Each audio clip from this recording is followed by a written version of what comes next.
বলতে পারেন, আমাদের এই পৃথিবী কি একমাত্র স্থান যেখানে জীবন রয়েছে, নাকি মহাবিশ্বে আরও কোথাও প্রাণের অস্তিত্ব রয়েছে? প্রশ্নটি বহু বছর ধরে মানুষের মনে ঘুরপাক খাচ্ছে। আজ থেকে প্রায় ১৫০০ বছর আগে মহাগ্রন্থ আল কোরআন আমাদের পৃথিবী এবং মহাবিশ্বের বিভিন্ন সৃষ্টি সম্পর্কে এমন কিছু তথ্য দিয়েছিল যা সেই সময়ের সাধারণ লোকজন, এমনকি কোরআনের মুফাসসির বা ব্যাখ্যাকারকগণেরও বুঝতে বেগ পেতে হয়েছে। কিন্তু আধুনিক বিজ্ঞানীরা মহাকাশে ১০০ বিলিয়নেরও বেশি গ্যালাক্সি এবং একাধিক এক্সোপ্ল্যানেটের সন্ধান পেয়েছেন, যেগুলোর অবস্থান পৃথিবীর মতো হতে পারে। এর মধ্যে কিছু গ্রহে পানির উপস্থিতির কথাও তারা বেশ জোর দিয়ে বলছেন। কোরআনের দেয়া তথ্য মতে যেখানেই পানির উপস্থিতি, সেখানেই প্রাণের সম্ভাবনা। তাহলে কি সত্যিই আমাদের পৃথিবী ছাড়া অন্য কোনো গ্রহে প্রাণের অস্তিত্ব আছে? দর্শক, চলুন কোরআন, হাদিস, বিজ্ঞান এই তিনের সমন্বয়ে এই অদ্ভুত প্রশ্নের উত্তর খুঁজে বের করার চেষ্টা করি।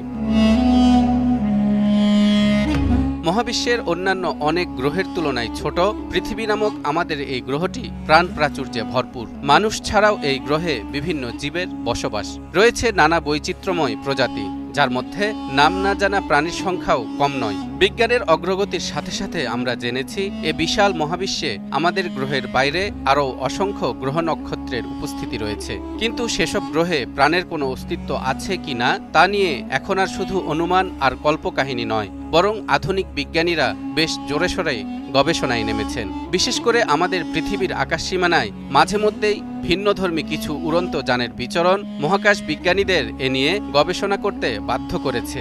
ইউএপি বা আনআইডেন্টিফাইড অ্যানোমালাস ফেনোমেনা অথবা আনআইডেন্টিফাইড ফ্লাইং অবজেক্ট, সংক্ষেপে ইউএফও, বাংলায় যাকে অশনাক্ত উড়ন্ত বস্তু বলা যেতে পারে, বহুদিন ধরেই সারা দুনিয়ার মানুষের কৌতূহলের জায়গা দখল করে আছে। তাদের মতে ভিন গ্রহের প্রাণী, এলিয়েনদের বাহন এসব ইউএফও আর ইউএপি।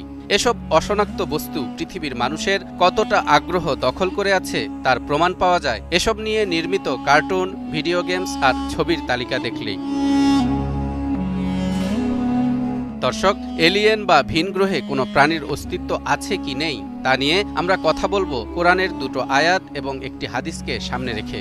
সূরা তালাকের ১২ নম্বর আয়াতে ইরশাদ হচ্ছে, আল্লাহুল্লাযী খালাকা সাবআ সামাওয়াতি ওয়া মিনাল আরদি মিসলাহুন্না ইয়াতানাজ্জালুল আমরু বাইনাহুন্না লিতা'লামু আন্নাল্লাহা আলা কুল্লি শাইইন কাদির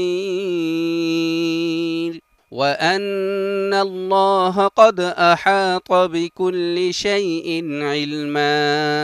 তিনি আল্লাহ, যিনি সৃষ্টি করেছেন ৭ আকাশ এবং এগুলোর অনুরূপ পৃথিবীও। এগুলোর মধ্যে তার নির্দেশ নেমে আসে যাতে তোমরা বুঝতে পারো আল্লাহ সব বিষয়ে সর্বশক্তিমান, আর আল্লাহ তাআলা তার জ্ঞান দ্বারা সবকিছুকে পরিবেষ্টন করে আছেন। এই আয়াতে মহান আল্লাহ যে ৭ আসমান এবং অনুরূপ পৃথিবীর বর্ণনা দিয়েছেন, প্রাচীন তাফসীরকারকগণও এর ব্যাখ্যা দিতে গিয়ে খুব বেশি কিছু তথ্য দিতে পারেননি। কারণ এককালে এই ধারণাও ছিল না যে পৃথিবী একটি গ্রহ, অনুরূপ আরও গ্রহের ধারণা তো বহু দূরের ব্যাপার। তাই কোনো কোনো তাফসীরকারক ৭ পৃথিবী বলতে পৃথিবীর ৭টি স্তর বা ৭ মহাদেশকেই নির্দেশ করেছেন। তবে বিস্ময়কর হলেও সত্য, পূর্বসূরি তাফসীরকারকদের কেউ কেউ বলেই দিয়েছেন পৃথিবীর মতো আরও ৭টি পৃথিবী আছে। যেমন আল্লামা জামাখশারী রহমতুল্লাহ আলাই তাফসিরে কাশশাফে এমন ব্যাখ্যা দিয়েছেন। তবে তার মতে এখানে ৭ সংখ্যাটি সুনির্দিষ্ট সংখ্যাবাচক নয়, বরং বহুত্ব জ্ঞাপক, অর্থাৎ অনেকগুলো পৃথিবী বা পৃথিবীর মতো অনেক গ্রহ আছে। আরও পরিষ্কার করে বলা যায় পৃথিবীর মতো বাসযোগ্য গ্রহ আছে। এই যে পৃথিবীর মতো আরও পৃথিবী, বিজ্ঞানীরা এর নাম দিয়েছেন মাল্টিভার্স থিওরি, যাতে বলা হয়েছে আমাদের মহাবিশ্বের বাইরে আরও অসংখ্য মহাবিশ্ব থাকতে পারে। এই থিওরি বিজ্ঞানের নানা রকমের তত্ত্বের ভিত্তিতে প্রতিষ্ঠিত, যা মূলত ফিজিক্স, কোয়ান্টাম মেকানিক্স এবং মডার্ন স্পেস সায়েন্সের ধারণা থেকে উদ্ভূত। মহাকাশ বিজ্ঞানীরা এখন এক্সোপ্ল্যানেট নামক গ্রহগুলোর দিকে মনোযোগ দিচ্ছেন, যা পৃথিবীর বাইরের কিন্তু সূর্যের মতো নক্ষত্রের পরিধির মধ্যে অবস্থিত। গবেষকরা ধারণা করছেন কিছু এক্সোপ্ল্যানেটের পরিবেশ পৃথিবীর মতো হতে পারে এবং সেখানেও জীবন বিকাশের সম্ভাবনা রয়েছে। এমনকি এরই মধ্যে বিজ্ঞান বিষয়ক ওয়েবসাইট space.com পৃথিবীর মতো 10টি এক্সোপ্ল্যানেটের নামও জানিয়ে দিয়েছে বিশ্ববাসীকে, যার মধ্যে রয়েছে কেপলার 69c, যার দূরত্ব পৃথিবী থেকে 2707 আলোকবর্ষ। কেপলার 452b, যার দূরত্ব পৃথিবী থেকে 1402 আলোকবর্ষ। কেপলার 62f, যার দূরত্ব পৃথিবী থেকে 1207 আলোকবর্ষ। কেপলার 442b, যার দূরত্ব পৃথিবী থেকে 1115 আলোকবর্ষ। কেপলার 22b, যার দূরত্ব পৃথিবী থেকে 587.1 আলোকবর্ষ। কেপলার 186f, যার দূরত্ব পৃথিবী থেকে 557.7 আলোকবর্ষ। কেপলার 1649c, যার দূরত্ব পৃথিবী থেকে 300 আলোকবর্ষ। ট্র্যাপিস্ট 1e, যার দূরত্ব পৃথিবী থেকে 39.46 আলোকবর্ষ। গ্লিজ 667cc, যার দূরত্ব পৃথিবী থেকে 22.18 আলোকবর্ষ। প্রক্সিমা সেন্টাউরি বি, যার দূরত্ব পৃথিবী থেকে 4.24 আলোকবর্ষ। দর্শক, 1 আলোকবর্ষ মানে কত বছর জানেন? 946,000 কোটি কিলোমিটার। কাজেই পৃথিবী থেকে দূরত্ব অনেক বেশি হওয়ায় এই এক্সোপ্ল্যানেটগুলোতে প্রাণের অস্তিত্ব আছে কিনা তা নিয়ে এখনই কোনো তথ্য দিতে পারছেন না বিজ্ঞানীরা। তবে বর্তমানে পৃথিবী থেকে 142 মিলিয়ন কিলোমিটার দূরে অবস্থিত মঙ্গল গ্রহ নিয়ে প্রচুর গবেষণা হচ্ছে। এর কারণ, মঙ্গলে প্রাণের জন্য উপযুক্ত পরিবেশের কিছু আলামত পাওয়া গেছে, যেমন প্রাচীন জলাধারের প্রমাণ, কিছু মাইক্রোবিয়াল জীবন সম্ভাবনা, তাপমাত্রা ও চাপের কিছু সীমা যা কিছু জীবাণু টিকিয়ে রাখতে সক্ষম হতে পারে। এদিকে আল্লামা জামাখশারি রহমতুল্লাহ আলাই আমাদের পৃথিবীর মতো আরও পৃথিবী থাকার কথা বললেও এসব গ্রহে প্রাণীর অস্তিত্বের ব্যাপারে তার সুস্পষ্ট কোনো বক্তব্য পাওয়া যায় না। তবে আরেক বিখ্যাত তাফসিরকারক আল্লামা আল মাওয়ার্দি বলেছেন, ওই গ্রহগুলোতে মানুষ বা প্রাণের অস্তিত্ব থাকলেও তাদের জন্য ইসলামের বিধান প্রযোজ্য নয়। ইসলামের বিধান কেবল পৃথিবীর জন্য প্রযোজ্য। অন্য আয়াতে আল্লাহ তাআলা বলেন, وَمِنْ آيَاتِهِ خَلْقُ السَّمَاوَاتِ وَالْأَرْضِ وَمَا بَثَّ فِيهِمَا مِنْ دَابَّةٍ وَهُوَ عَلَى جَمْعِهِمْ إِذَا يَشَاءُ قَدِيرٌ। তার অন্যতম নিদর্শন আকাশমণ্ডলী ও পৃথিবীর সৃষ্টি এবং এতদুভয়ের মধ্যে তিনি যেসব জীবজন্তু ছড়িয়ে দিয়েছেন সেগুলি। তিনি যখন ইচ্ছা তখনই তাদেরকে সমবেত করতে সক্ষম। এই আয়াতে আল্লাহ তাআলা আসমান এবং জমিনসমূহে দাব্বাহ ছড়িয়ে দেওয়ার কথা বলেছেন।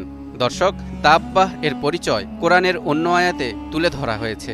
ইরশাদ হচ্ছে, ওয়াল্লাহু খালাকা কুল্লা দাব্বাতিন মিম্মা ফামিনহুম মান ইয়ামশি আলা বাতনিহি ومنهم من يمشي على رجلين ومنهم من يمشي على أربع يخلق الله ما يشاء إن الله على كل شيء قدير।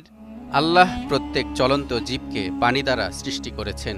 তাদের কতক বুকে ভর দিয়ে চলে, কতক 2 পায়ে ভর দিয়ে চলে এবং কতক 4 পায়ে ভর দিয়ে চলে। আল্লাহ যা ইচ্ছা সৃষ্টি করেন। নিশ্চয় আল্লাহ সবকিছু করতে সক্ষম। অর্থাৎ সরীসৃপ, চতুষ্পদ জন্তু ও মানুষের মতো দ্বিপদী প্রাণীকে দাব্বাহ বলা হয়। পৃথিবীতে এসব প্রাণীর অস্তিত্ব আমরা নিজেরাই দেখছি, কিন্তু মহাকাশে এসব প্রাণী ছড়িয়ে দেওয়ার অর্থ কি? এর অর্থ নিশ্চয়ই এটা নয় বায়ুমণ্ডলে প্রাণী ছড়িয়ে দেয়া হয়েছে, বরং এর অর্থ হল আকাশমণ্ডলীতে অবস্থিত বিভিন্ন গ্রহে আল্লাহ তাআলা এসব প্রাণী ছড়িয়ে দিয়েছেন। কাজেই ভিন গ্রহে প্রাণের অস্তিত্বের সম্ভাবনার ব্যাপারে এটি অনেকটা সুস্পষ্ট একটি আয়াত। তাই অনেক মুফাসসির এটা স্বীকার করে বলেছেন পৃথিবীর বাইরে অন্য গ্রহে প্রাণী থাকতে পারে। তবে সাফওয়াতুত তাফাসিরে আল্লামা আলী আস-সাবুনী দৃঢ়তার সঙ্গে বলেছেন, ভিন গ্রহে প্রাণী থাকলেও থাকতে পারে, কিন্তু মানুষ থাকবে না, বরং আল্লাহ দাব্বাহ বলতে যা বুঝিয়েছেন সে ধরনের অন্য কোনো প্রাণী থাকবে। এবার হাদিসের বর্ণনার দিকে আসা যাক। রাসূল সাল্লাল্লাহু আলাইহি ওয়াসাল্লামের বিশিষ্ট সাহাবী আব্দুল্লাহ ইবনে আব্বাস রাদিয়াল্লাহু তাআলা আনহুকে শ্রেষ্ঠ তাফসীরকারক হিসেবে বিবেচনা করা হয়। তিনি সূরা তালাকের 12 নম্বর আয়াতের ব্যাখ্যা দিতে গিয়ে বলেছেন, 7টি পৃথিবী আছে, প্রতিটিতে তোমাদের মতো নবী আছেন, তাদেরও নূহ আছেন যেমন তোমাদের ছিল, তাদেরও ঈসা ও ইব্রাহিম আছেন, অনেকে এ হাদিসটিকে জয়ীব বা দুর্বল মনে করলেও সূরা তালাকের ওই আয়াতের অর্থের সাথে সঙ্গতিপূর্ণ ও প্রাসঙ্গিক হওয়ায় বেশিরভাগ মুহাদ্দিসগণ হাদিসটিকে গ্রহণ করেছেন। তাছাড়া আরেকটি ব্যাখ্যা দিলে সব সংশয় দূর হয়। এই হাদিসে নূহ, ইব্রাহিম ও ঈসা আলাইহিসসালামের উল্লেখ রূপকভাবে করা হয়েছে, অর্থাৎ ভিন গ্রহের বাসিন্দাদের আদিপিতা আছে। যেমন পৃথিবীবাসীর জন্য ছিলেন আদম আলাইহিসসালাম, পৃথিবীতে যেমনি ইব্রাহিম, নূহ ও ঈসা আলাইহিসসালামের মতো বিশিষ্টজন ছিলেন, তেমনি তাদেরও বিশিষ্টজন থাকবেন। অর্থাৎ ইবনে আব্বাসের উক্তির অর্থ এই নয় যে গ্রহগুলোতে মানুষই থাকবে বা একেবারে হুবহু আদম, ইব্রাহিম ও নূহ থাকবেন, বরং তার কথার অর্থ হল তাতে প্রাণের অস্তিত্ব থাকবে, তাদেরও আদিজন থাকবে, বংশ পরম্পরা থাকবে, বিশিষ্টজন থাকবেন। আধুনিক যুগের বৈজ্ঞানিক আবিষ্কারের ফলে এই ব্যাখ্যা এখন অনেকটাই পরিষ্কার। ভিনগ্রহে প্রাণের সম্ভাবনা ও অনুসন্ধানের আলামত পাওয়ার আগ পর্যন্ত ইবনে আব্বাসের এই দূরদর্শী ব্যাখ্যা দুর্বোধ্য ছিল।